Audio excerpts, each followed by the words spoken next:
Muy bien, en vivo recibo una vez más en el programa a Leandro Busato, diputado provincial por el Frente de Todos. Bienvenido, Leandro. Gracias por acercarte a nuestra ciudad de Sunchales y al programa. Sabemos que en minutos vas a estar reunido con gente partidaria de la Unidad Básica, pero contame a qué se debe los motivos de recorrer un poco la provincia de Santa Fe. Bueno, la recorrida tiene que ver con tratar de recuperar algo del terreno perdido el año pasado. Yo soy una persona que creo que la política se hace cuerpo a cuerpo en el sentido de recoger la demanda de oída de los propios protagonistas y ensayar con los protagonistas de cada territorio las soluciones o por lo menos las respuestas frente a los problemas. Lo hablábamos fuera de cámara, tuvimos un año muy difícil en el 2020, así que nos propusimos con, obviamente, protocolos mediante, salir el 2021 para volver a estar lo más cerca posible de la demanda y lo más cerca posible de los problemas de cada uno de las regiones y los pueblos de la provincia de Santa Fe. Así que bueno, hoy estoy acá en Sunchales, estuve en Rafaela, la verdad que una grata visita porque esta es una tierra muy querida para nosotros y la verdad que estoy contento de poder estar acá hoy. ¿Qué opinión te merece la renuncia de Saín? Mirá, el caso de Marcelo es un caso emblemático de por qué a veces hay que focalizar más en la política y menos en las personas.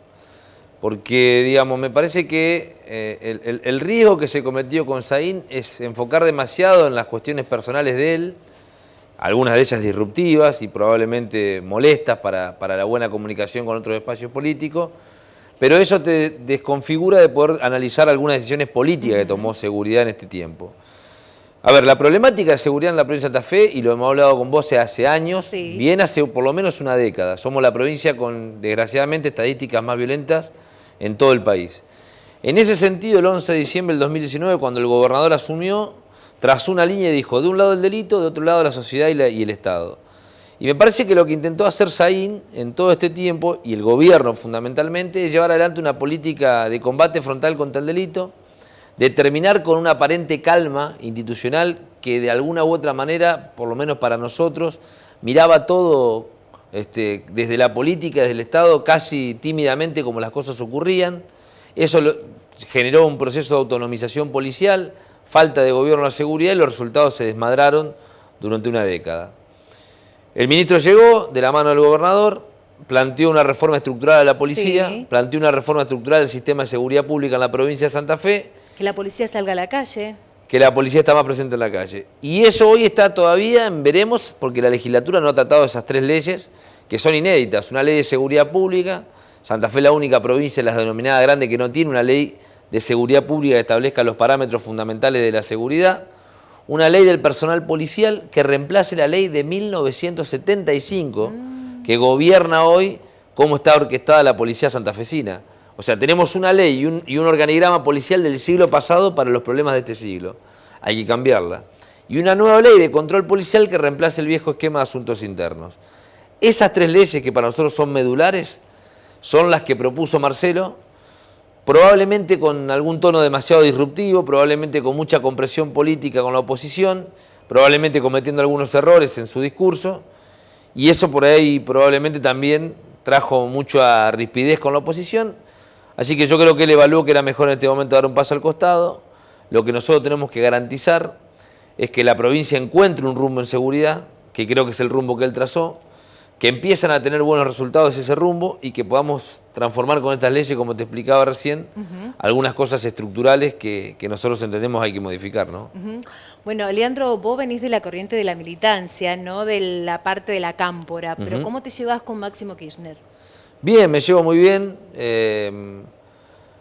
Sobre Máximo creo que se han escrito y se han dicho muchas cosas, producto obviamente de todo lo que genera alrededor de su persona, su historia de vida. Yo creo que debe haber pocos casos en el mundo, si no es el único, cuyo padre y cuya madre fueron presidentes de la nación. Y él además es un dirigente político muy importante en la Argentina. Mirá, Máximo es una persona que está llamada a conducir generacionalmente el peronismo. Y está llamada básicamente a protagonizar una etapa muy importante de la política. Esa etapa no tiene un periodo histórico determinado ni una fecha de caducidad. Pero es una persona que a mí me ha demostrado las veces que he podido hablar con él que tiene una conciencia cabal de lo que ocurre en la Argentina, que piensa contrariamente a lo que se dice en una Argentina mucho más federal y que piensa realmente en una Argentina que por lo menos para nosotros tiene que reconstruirse de la periferia al centro y de abajo hacia arriba. Y la verdad que yo lo he hablado mucho con él, yo lo desconocía, lo conocí después del 2015 y me quedé gratamente sorprendido porque me pareció una persona muy accesible, me pareció una persona muy amable y me pareció una persona que tiene un sentido de la ubicación muy importante. Cuando vos hablás con una persona que está en Buenos Aires y la persona suele respetar a quienes no vivimos en Buenos Aires, te da la posibilidad de que vos construya tu propio destino en la provincia, te da la pauta de que es un dirigente político abierto y me parece muy importante eso. Después, alrededor de Máximo hay todo un proceso también de demonización. ¿Solamente aportar apellido? Sí, y porque también me parece que el espacio político que él encabezó un tiempo juvenilmente, que fue la Cámpora, quedó en el ojo de la tormenta como un espacio político que para algunos medios de comunicación era un grupo de imberbes que venía básicamente a tomar el poder sin ningún tipo de prejuicio, sin ningún tipo de prurito. Y me parece que eso con el tiempo ha quedado demostrado que nunca fue así, que probablemente se cometieron errores como todos los espacios políticos y todas las personas en el mundo, pero que la Cámpora o el espacio que Máximo conducía era un espacio destinado básicamente a tomar lo mejor de otra generación y a trasladar también una experiencia generacional sobre los que tenemos hoy 40, 41 años, como en mi caso, ¿no? Leandro, ¿pensás que con el visto bueno de Máximo quizás podés estar encabezando la lista para diputados nacionales del Frente de Todos? Mirá, el peronismo de Santa Fe tiene que encontrar una conjunción de nombres que expresen espacios políticos. Yo creo que nombres sobran, lo que faltan son dirigentes políticos que expresen sectores y que esos sectores además contengan el conjunto de todos los compañeros y compañeras del peronismo. ¿Y te gustaría ser diputado nacional? Mirá, en realidad no es que no lo pensé, pero me parece que yo tengo que hacer todo lo que haga falta para que el peronismo gane las próximas elecciones. Si eso implica encabezar la lista de diputados nacionales, no tengo ningún problema y aquí estoy. Lo que sí me parece muy pronto en aventurarme a hablar de candidatura cuando hay gente que está teniendo dificultades para llegar a fin de mes, cuando hay gente que no come, cuando estamos previamente a una segunda ola de COVID. Me parece que esos son los temas importantes de la gente y yo creo particularmente que hay que abocarse a esos temas. Y después llega la discusión electoral y cualquier dirigente político siempre tiene intenciones de protagonizar. Pero no me mueve en este momento recorrer para hablar de candidatura. Lo que me mueve es recorrer para ver de cerca y escuchar de cerca las cosas buenas y malas que hicimos todo este año. Porque digo, insisto, nos equivocamos y acertamos. Hay que profundizar las que acertamos y hay que corregir las que nos equivocamos como todos los gobiernos. La oposición, sobre todo el Frente Progresista Cívico y Social, echó en cara en estas últimas semanas el tema del plan incluir, que de acuerdo al color político del presidente comunal o el intendente municipal de la región, llegaba a más dinero que a otras comunas y municipios. ¿Qué tenés para decirlo? Incluso creo que se debatiste bastante fuerte con el diputado Marcelo González, ¿no? Sí, a ver, vamos a tomar sobre la base de lo que ocurrió en los últimos años. El Frente Progresista está intentando instalar en un año electoral que el gobierno de Omar Perotti es un gobierno que discrimina según el color político. Y en realidad nada es más desacertado y más alejado de la realidad. Cuando nosotros asumimos el 11 de diciembre del 2019, la provincia de Santa Fe tenía deudas en su FUCO, es decir, había hecho gastos de su Fondo Unificado de Cuentas Ordinarias por 15.000 millones de pesos que no había cubierto. Tenía además un déficit en términos financiero de 15.000 millones de pesos más y tenía una deuda flotante de unos 6.000 millones de pesos, es decir, de gastos que se habían hecho en los últimos 6 meses y no se habían pagado. Comprar una resma de hoja y no te la pagué, te la pago mañana y nunca la pagaron. A eso hay que sumarle que durante el primer año de gestión de Omar Perotti y en pandemia, la provincia saneó deudas que tenía para con municipios y comunas de todos los partidos políticos por los años 2014 en algunos casos, 14, 15, 16, 17, 18 y 19. Es decir, había comunas y municipios... Hablamos de 7 años atrás. Sí, que tenían deudas, o la provincia tenía deudas de 7 años atrás. Y el gobierno de Perotti llevó adelante un proceso de saneamiento de las obras menores y la transferencia del Fondo de Incentivo Docente, poniendo prácticamente al día todas las comunas y municipios de la provincia de Santa Fe. Y te quiero aclarar algo. De los 365 municipios y comunas que hay en la provincia de Santa Fe, el peronismo no gobierna 100. Es decir, que la mayor parte no son del peronismo, son de la oposición.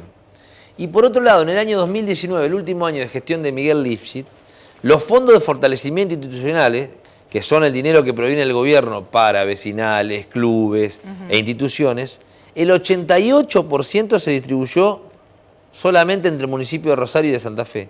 Y el 2% fue a parar al resto. Sí, incluida la municipio y comuna del PJ. Por lo cual la discriminación que había antes era real, concentrando los recursos mayormente en Rosario y Santa Fe. Y lo que nosotros hicimos fue una provincia mucho más federal. De hecho, el plan Incluir del que hablan es una respuesta desde el Estado frente a un problema que estaba ocurriendo con el Plan Abre. El Plan Abre fue pensado como un programa de intervención en políticas barriales, pero el problema es que lo pensaron para hacerlo en los barrios de Rosario y de Santa Fe. Y lo repartían en los barrios críticos de Rosario y Santa Fe. ¿Sabés cómo terminó la película? La comuna de Gobernador Crespo metió un recurso ante la justicia y dijo, esta ley me perjudica. ¿Por qué? Porque el dinero que es para todos los municipios se distribuye solamente en los barrios de Rosario y Santa Fe. Y la justicia dijo, tiene razón, es inaplicable. A partir de ese fallo es donde el gobierno tuvo que lanzar el Plan Incluir. ¿Y qué hace el Plan Incluir? Toma los fondos del Plan Abre, sí, obviamente le da más fondos y lo distribuye igualitariamente en todos los municipios de comuna, no solamente en Rosario y en Santa Fe. Yo soy de Santa Fe, sí, pero no existe la vida en comunidad o no se realiza una provincia solamente pretendiendo gestionar para el lugar donde uno vive. Porque si vos mejorás tu casa, pero a tu vecino se le cae a pedazo, en algún momento te va a tocar la puerta para dormir en tu casa. Entonces, si vos querés que la gente no migre a los centros urbanos importantes, si vos querés que el desarrollo del interior sea una realidad, si vos querés que los pibes tengan la oportunidad de vivir en el lugar donde crecieron y nacieron, bueno, tenés que tener la posibilidad de que esos pueblos se desarrollen. Para eso hay que hacer obras de infraestructura. Para eso hay que priorizar el gasoducto de esta zona, para eso hay que hacer la Ruta 34, para eso hay que traer agua potable.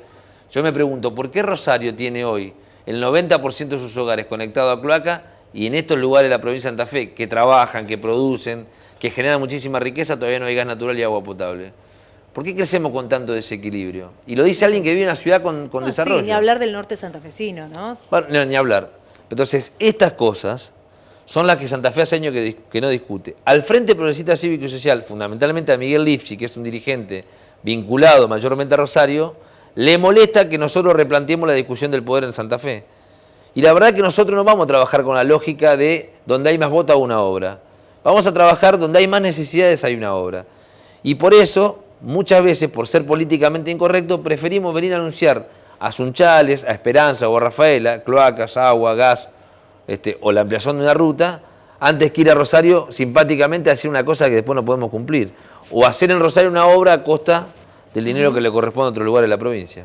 Bueno, a pelear también por lo que nos corresponde de partida de los fondos nacionales a la provincia de Santa Fe, porque aportamos y mucho al gobierno nacional que nos debe también esa partida. Sí, Leandro, ahí hay intereses santafesinos que seguramente el día de mañana, en caso de que llegue a nivel nacional, ahí es importantísimo. Importante. Sí, ahí es importantísimo, hay que explicar lo que pasó con eso, porque también hay una versión, digamos, que no se corresponde con la realidad.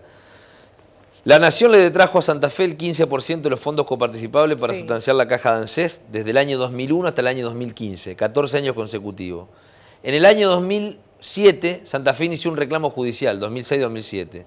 En ese momento hubo una foto de todos los gobernadores, Obey, Reutemann, Wiener, todos en la Corte reclamando por Santa Fe. Sí. En el año 2015, o sea, 8 años después, la Corte falló y le dio la razón a la provincia de Santa Fe. Santa Fe se hizo una creencia de miles de millones de pesos por todos esos años.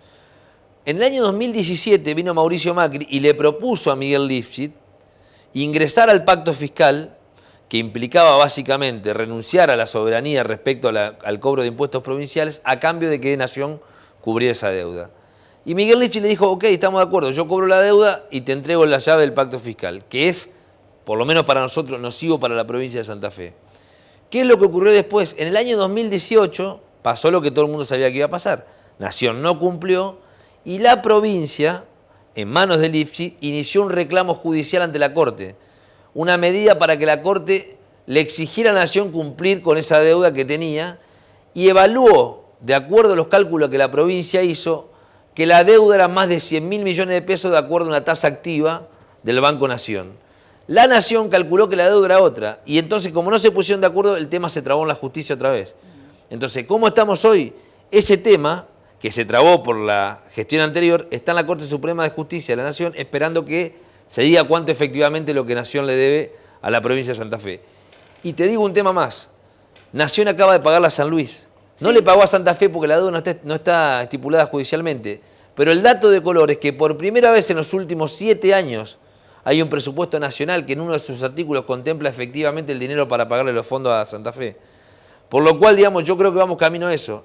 Lo que me parece, la verdad, mal, es que se digan cosas, fundamentalmente del sector de la oposición acá en Santa Fe, que no son como dicen. Porque dicen, díganle al gobernador que reclame. Mire, el gobernador reclamó, el problema es que está judicializado en la Corte. ¿Qué quieren que hagamos? ¿Que le diga a la Corte tiene que hacerlo así o así? Eso lo va a tener que definir la Corte. Gracias, Leandro. Hasta cualquier momento. A vos, Marina, como siempre. Gracias.